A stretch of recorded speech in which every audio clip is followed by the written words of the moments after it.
নাম আমার সন্দীপ, সন্দীপ মান্না। যেই চ্যানেলটাতে ভিডিওটা দেখছেন, অরিওল তার নাম। অরিওল অর্থাৎ সেই হলুদ পাখিটা, যাকে আমরা প্রায় সবাই আমাদের শৈশব কৈশোরে দেখেছি। এ গাছ ও গাছ ডাল, এ ডাল করতে করতে আমাদের প্রাপ্তবয়স্ক হওয়ার সাথে সাথে সেও অবলুপ্ত হয় আমাদের মন থেকে। আমার ইচ্ছে আমাদের সবার মনের মধ্যে ওই হলুদ পাখিটা যেন কখনো না একদমই হারিয়ে যায়।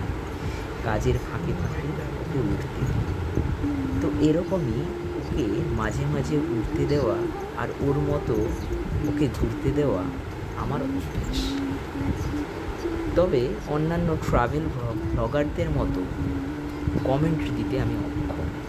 মনের কথা বলি, এখানে ওখানে ঘুরে বেড়াই, ছিটেফোঁটা হাসি মজার গল্প করি, সাথে তোমাদের বিভিন্ন রকম জায়গার গল্প শোনাই। তোমাদের সাথে সফর ও গন্তব্যের মজা ভাগ করে নিতে চাই। পছন্দ হলে উৎসাহ দিন। যাই হোক, এই বছর বইমেলায় ঘুরতে গেলাম। সেদিন বিরাট বৃষ্টি কলকাতায়। মেলা ঘুরে রূপতনু ভাইয়ের বাসায় থেকে পরদিন সকালবেলা তাকে নিয়ে বাড়ি ফিরলাম।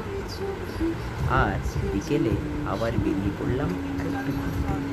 বাড়ি থেকে মাত্র 260 কিলোমিটার দূরে। এবার গন্তব্য কপিলাস। বাবার দর্শন হবে, আর তার সাথে বিকেলে জঙ্গল সাফারিও হবে। দারুণ মজা, দারুণ মজা। তার সাথে কিছু ছোট ছোট গল্প থাকবে, কিছু মজা থাকবে, আর বিভিন্ন রকম মনের মতো গল্প করব, ছোট ছোট কথা বলবো তোমাদের সাথে। আজকে এখন যাওয়ার পথের এই সফরের মজা নাও। আগামী দিনের পর্বে আমরা পরের জিনিসগুলো নিয়ে আলোচনা